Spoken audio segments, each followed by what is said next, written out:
Hi viewers, welcome to Sangeetha life style. இன்றைக்கி நம்ம வந்து ஆந்திரா ஸ்டைலில் எண்ணெய் கத்திரிக்காய் எப்படி செய்கிறதுன்னு பார்க்கலாம். இது வந்து எங்கள் சிஸ்டரோட ரெசிபி தான். அவங்க தான் இது சமைக்கிறாங்க.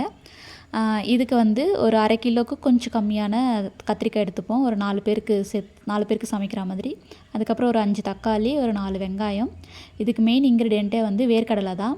இந்த வேர்க்கடலையில் நல்லா வறுத்து தோல் எடுத்துப்போம். தோல் எடுத்து இதை நம்ம வந்து அரைக்க போகிறோம். இது வந்து ரொம்ப நைஸாக அரைக்க வேணாம், கொஞ்சம் கொரகொரப்பாக அரைச்சாவே போதும். அரைச்சிட்டு இது ஒரு நம்ம பாத்திரத்தில் மாற்றிக்கலாம். அதுக்கப்புறம் நம்ம வந்து அந்த வெங்காயத்தை வந்து நல்லா பெருசாக கட் பண்ணிப்போம். ஏன்னா இதை வந்து நம்ம அரைக்க தான் போகிறோம். அதனால் பொடிசாக கட் பண்ண வேணாம், பெருசாக கட் பண்ணிவிட்டு இதையும் நம்ம அரைச்சி அந்த வேர்க்கடலையோடு சேர்த்துக்கலாம். அதுக்கப்புறம் எடுத்து வச்ச தக்காளியும் அரைச்சி அந்த வேர்க்கடலையோடு சேர்த்துப்போம். அதுக்கப்புறம் இதுக்கு வந்து ஒரு லெமன் சைஸ் புளி ஊற வச்சுப்போம். ஊற வச்சுட்டு இது நல்லா கரைச்சி நம்ம இந்த எல்லாமே அரைச்சி வச்சுருக்கோம்ல, அது கூட இதையும் மிக்ஸ் பண்ணிவிட்டு கொஞ்சம் மஞ்சத்தூள், அப்புறம் வீட்டில் யூஸ் பண்ணுவாங்களே குழம்பு மிளகாத்தூள், அது வந்து ஒரு 3 இல்லைன்னா 4 ஸ்பூன் சேர்த்துப்போம். ஏன்னா இதுக்கு வந்து காரம் கொஞ்சம் எக்ஸ்ட்ரா இருக்கணும். ஏன்னா கலக்காலாக போகிறதுனால காரம் பெருசாக தெரியாது. நீங்கள் எப்போ யூஸ்வலாக யூஸ் பண்ணுற காரத்தை விட கொஞ்சம் எக்ஸ்ட்ராவே சேர்த்துக்கோங்க. சேர்த்துட்டு இதுக்கு தேவையான உப்பு சேர்த்துக்கோங்க. சேர்த்துட்டு இது நல்லா மிக்ஸ் பண்ணிக்கலாம்.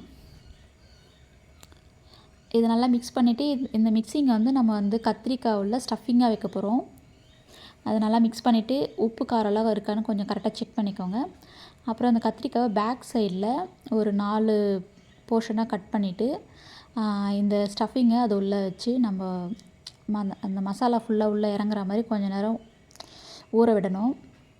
ஃபுல்லாக எல்லா கத்திரிக்காயும் பேக் சைடில் இந்த மாதிரி கட் பண்ணிவிட்டு இந்த ஸ்டஃபிங்கை கொஞ்சம் உள்ளே வச்சுருங்க. ஃபுல்லாக எல்லாத்தையும் வச்சுட்டு அது கொஞ்சம் நேரம் ஊறினா அதோடய டேஸ்ட் வந்து அந்த கத்திரிக்காயில் கொஞ்சம் இறங்கும். அந்த உப்பு காரம்லாம் கொஞ்சம் கரெக்டாக இருக்கும். அதனால் இது கொஞ்சம் நேரம் ஒரு 5 to 10 மினிட்ஸ் அப்படியே ஊறட்டும். அவ்வளோதான், ஃபுல்லாக எல்லா கத்திரிக்காய்க்கும் ஸ்டஃபிங் வச்சாச்சு. இப்போ வந்து நம்ம வந்து தாளிக்கலாம். அதுக்கு வந்து ஒரு வெங்காயம், சின்ன வெங்காயம் எடுத்துருக்கோம். எடுத்து கட் பண்ணிவிட்டு இதுக்கு வந்து ஆயில் கொஞ்சம் எக்ஸ்ட்ராவே சேர்த்துக்கோங்க. சேர்த்துட்டு கடுகு மிளகு போட்டுட்டு இந்த வெங்காயம் கருவேப்பிலை போட்டு தாளிச்சிக்கலாம். அதுக்கப்புறம் ஒரு சின்ன தக்காளி, அதை கொஞ்சம் கட் பண்ணி அதில் சேர்த்துக்கோங்க. இது நல்லா வதங்கினதும் நம்ம எடுத்து வச்ச இந்த ஸ்டஃபிங் பண்ணி வச்ச கத்திரிக்காவை ஒன்று ஒன்றா போட்டு இதில் எண்ணெயிலே கொஞ்சம் நேரம் வதங்கட்டும். ஒரு 5 to 5 மினிட்ஸ் இல்லைனா 10 மினிட்ஸ் நல்லா கொஞ்சம் எண்ணெயிலே வதங்கிட்ட பிறகு அந்த மசாலா கொஞ்சம் இருக்கும்ல, அது கொஞ்சம் தண்ணி விட்டு இதில் சேர்த்துக்கோங்க.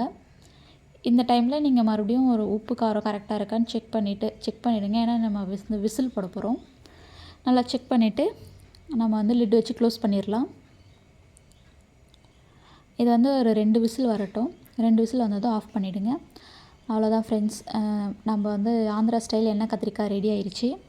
இது வந்து ரைஸ் சப்பாத்திக்கு ரொம்ப சூப்பராக இருக்கும், பிரியாணிக்கெலாம் கூட. ட்ரை பண்ணி பாருங்கள். தேங்க்ஸ் ஃபார் வாட்சிங். லைக் பண்ணுங்கள், ஷேர் பண்ணுங்கள், சப்ஸ்கிரைப் பண்ணுங்கள்.